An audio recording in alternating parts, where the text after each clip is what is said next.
Selamat pagi, perkenalkan saya Rafika Dwi-Ilhami. Kali ini saya akan mempresentasikan kompensasi manajemen. Apa sih definisi kompensasi? Jadi menurut Edwin B. Flippo, kompensasi merupakan pemberian imbalan karena karyawan memberikan sumbangan pada pencapaian tujuan organisasi. Menurut Gary Dessler, kompensasi sebagai seluruh bentuk pembayaran atau penghargaan yang diterima karyawan sebagai imbalan atas pekerjaan mereka. Lalu menurut Mondi Eno, kompensasi mencakup imbalan finansial dan non-finansial yang bertujuan mempertahankan kinerja karyawan. Apa sih tujuan pemberian kompensasi? Jadi tujuannya yaitu menarik SDM yang kompeten, mempertahankan karyawan yang berkualitas, memotivasi karyawan agar berprestasi lebih baik, menjaga daya saing, dan mengurangi turnover. Macam-macam kompensasi yaitu ada kompensasi finansial langsung seperti gaji, upah, bonus, komisi. Selanjutnya ada kompensasi finansial tidak langsung seperti tunjangan kesehatan, cuti berbayar, dan fasilitas. Kemudian ada kompensasi non-finansial, yaitu pengakuan, kesempatan berkembang, dan lingkungan kerja. Asas kompensasi.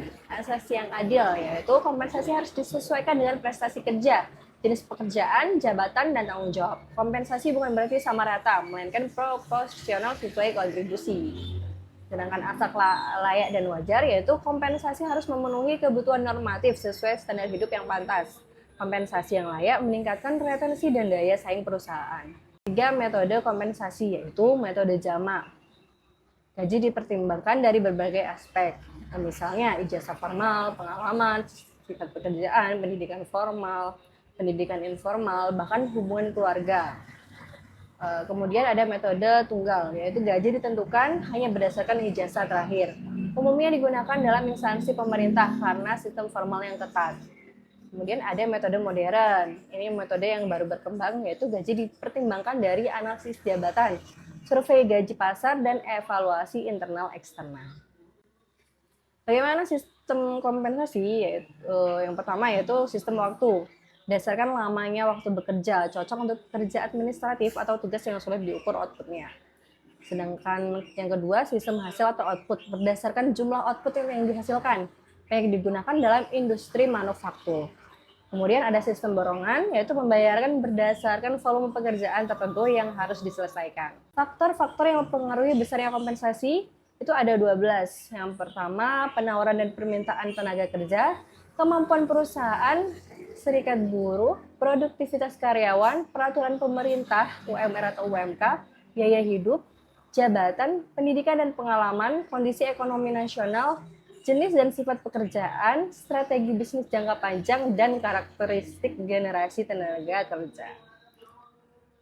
Teori agensi dan kompensasi manajemen. Teori agensi berusaha menjelaskan faktor-faktor utama yang harus dipertimbangkan dalam mendesain kontrak-kontrak insentif untuk memotivasi para individu mencapai keselarasan tujuan. Teori agensi menjelaskan hubungan antara pemilik dan manajer, namun manajer bisa memiliki tujuan berbeda dari pemilik. Ini disebut misalignment. Nah, solusinya apa? Untuk kontrak insentif dirancang untuk menjelaskan tujuan manajer dan pemilik, dorong keputusan yang mendukung kepentingan perusahaan, dan memberikan bonus berbasis kinerja, saham, opsi saham, atau profit sharing. Contoh kasus, pada PT Nusantara Mineral Energy, perusahaan tambang nasional yang mengoperasikan tambang tembaga dan emas, pada area tambang terbuka, perusahaan sangat bergantung pada produktivitas operator alat berat, supervisor lapangan, dan manajer operasional untuk mencapai target produksi harian. Namun, dalam 2 tahun terakhir, karyawan dan manajer lapangan menuntut peningkatan nilai bonus karena 1. Tim operasional menilai bahwa peningkatan beban kerja tidak diikuti oleh peningkatan insentif. Pencapaian target sering melebihi rencana kerja dan risiko operasional tinggi tidak dihargai dengan baik. Yang kedua, karyawan tambang terbuka membandingkan bonus dengan unit tambang bawah tanah yang dianggap mendapat insentif lebih tinggi dan perusahaan tambang lain di sekitar wilayah operasional. Yang ketiga, karyawan tidak memahami secara jelas indikator apa saja yang menentukan nilai bonus, bagaimana perusahaan menghitung kontribusi tim, dan kapan bonus dianggap layak diberikan. Nah, solusinya yang bisa kita ambil dari masalah perusahaan tersebut yaitu pertama, didesain skema kompensasi berbasis kinerja. Itu dibuatlah skema teraktual dengan fokus utama yang objektif, transparan, relevan dengan kondisi lapangan, dan menyeimbangkan produksi dan keselamatan. Apa komponen yang dapat digunakan? Kita bisa memasukkan komponen bonus produksi seperti berbasis tonase bulanan, bonus kualitas yaitu akurasi kadar biji sesuai standar, bonus keselamatan yaitu zero accident sebagai syarat wajib, dan bonus efisiensi alat, durasi, pemakaian optimal, dan downtime minimal. Yang kedua yaitu transparansi penuh melalui dashboard digital. Untuk menurunkan persepsi bahwa perhitungan bonus tidak jelas, maka perusahaan dapat menyediakan dashboard yang menampilkan target versus realisasi harian, nilai bonus sementara, dan indikator yang masih kurang. Yang ketiga, mengadopsi prinsip teori agensi.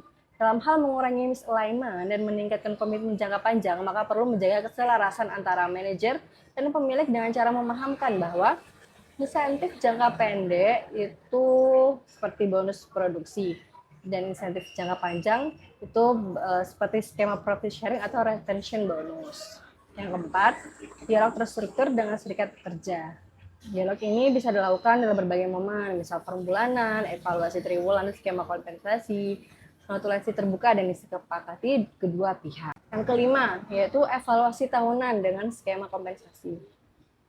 Agar skema selalu relevan, perusahaan perlu meninjau inflasi, biaya hidup daerah operasi, perubahan harga komoditas, dan perubahan teknologi tambang. Dan yang terakhir, menambah program non-finansial. Demi menjaga motivasi tanpa membebani biaya insentif terlalu besar, bisa dilakukan hal-hal berikut. Pertama, pelatihan sertifikasi operator alat berat. Terus misalkan program kesejahteraan keluarga dan rotasi kerja untuk mengurangi kelelahan. Sekian, mohon bimbingan dan koreksinya. Terima kasih. Selamat pagi.